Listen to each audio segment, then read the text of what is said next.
if you listen to your story in that Whistle Stop tour, you've gone from where you were in distribution to setting up WD-40 Australia, a new journey, a new adventure, and all the trials and tribulations go with it.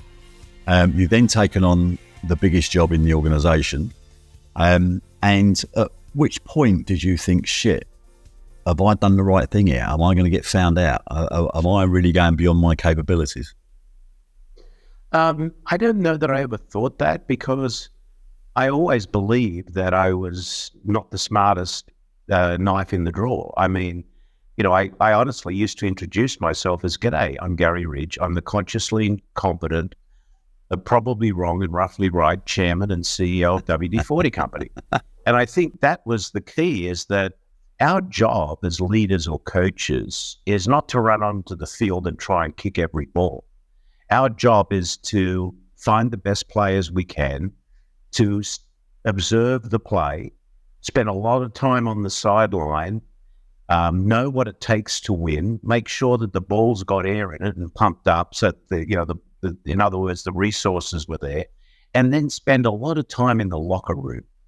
And a lot of time in the locker room is where you build trust, you build that collaboration with your people, because a leader needs to hurt a little more so those they lead hurt a little less. And the two things that people really, really want is to know that they matter and know that they belong. So I don't think I was ever really, I never had imposter syndrome, but I was very aware of the fact that I wasn't capable of doing everything myself, and that's why I depended on others. Yeah. So I guess when you come back to what you just said there about a leader hurts a little bit more to prevent it, it's like the captain on the battlefield, isn't it? That will make sure his men eat before he does, and all this sort of stuff. It's like with us in COVID, when we was a business like most that struggled heavily in COVID. One of the things we had to do is sort of shave off salaries and benefits, and we said we're all going to suffer a little so that no one suffers a lot. And it's that same sort of mantra about truly looking after each other, because that's what it was only ever about. And I think COVID just shone a light on that. It shone a light on the fact that we've been getting it wrong for decades in how we manage businesses in a command and control environment, and so on and so on. Which is why the stuff you talk about, the stuff you write about is music to my ears, because there's a lot of leaders out there, leaders, managers, owners, that don't have the courage to realise that the people around them, given the opportunity and the freedom, will rarely, if ever, let you down. Correct. Everyone is chasing the ghosts. Everyone thinks that everyone's out for a buck, and give people the true freedom, give them the ability to manage, influence, or control their destiny. Every human being is a very, very clever individual. You just got to give them the opportunity to show you. Yeah, and I think, Jeff, one of the things that's important of that is you have to give them a safe playing field, and that's why in an organization, a clearly defined set of hierarchical values are there to protect people and set them free, so that, they don't have to quack up the hierarchy every time they want to make a decision. So, I think that the fundamentals are, number one, as a leader, you have to be committed to the fact that it's all about the people you have the privilege to lead.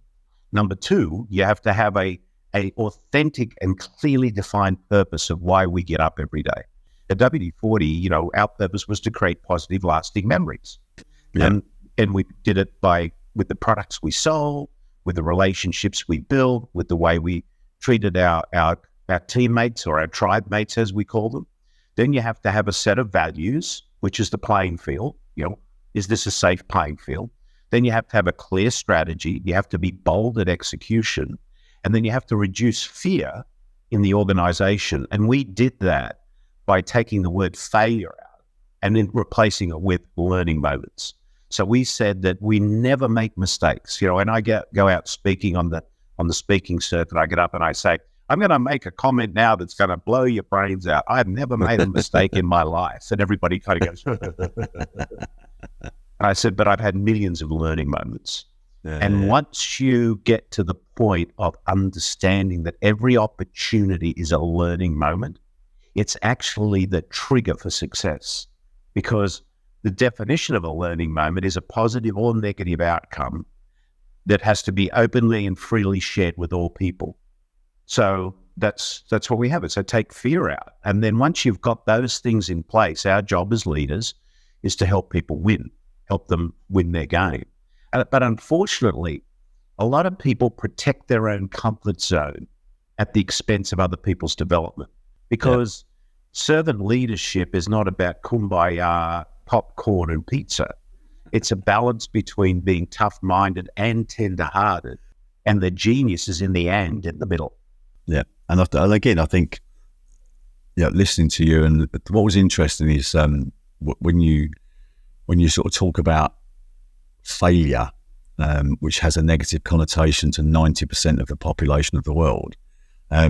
One of the things that I did in our business probably 6 or 7 years ago, which is why I was so keen to talk to you, because we seem to be brothers from a different mother. But one of the things we said is it's impossible to fail in this organization.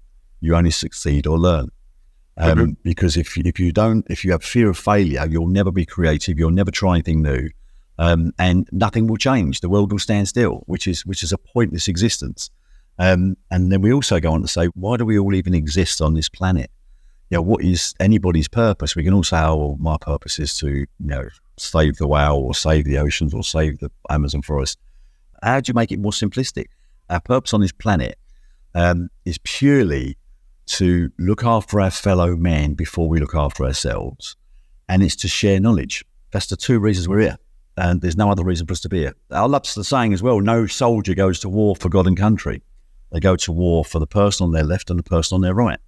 And when we truly understand the power in that, you can move mountains, whether you're a community or a company or an organization or whatever.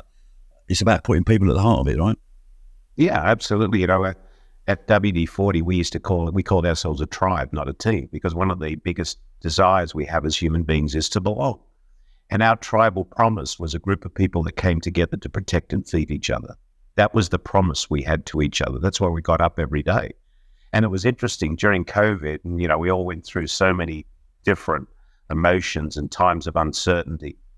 We did a check-in employee opinion survey in January of 2021. So at this time, there was still no sight of a vaccine. We were still in this really uncertain times of where we're even going to exist as a human race. And I said, I want to make sure that we're not draining cultural equity. We're not draining the engagement of our people, because we were doing things differently and we thought we were, doing them reasonably well. So we did a survey. We went out and did our survey. One of the results that came back was it had increased, and it was the answer to this question. I feel excited about my place in the company's future. And I thought, and 98% of our people globally were positive about that statement. And I scratched my damn bald head and I said, I don't get it. Why did they say that? There must be something wrong with the data. Go and look at the data. The data was right. And when we sort of dug into it a little bit, the people came back and said, I feel safe. If there's any place I want to be right now, I want to be here, because we are a group of people that are coming together, protect and feed each other. We care about each other. And if we're going to be anywhere right now, I want to be here. And I thought, wow, that has really proven the power of a really strong connected culture.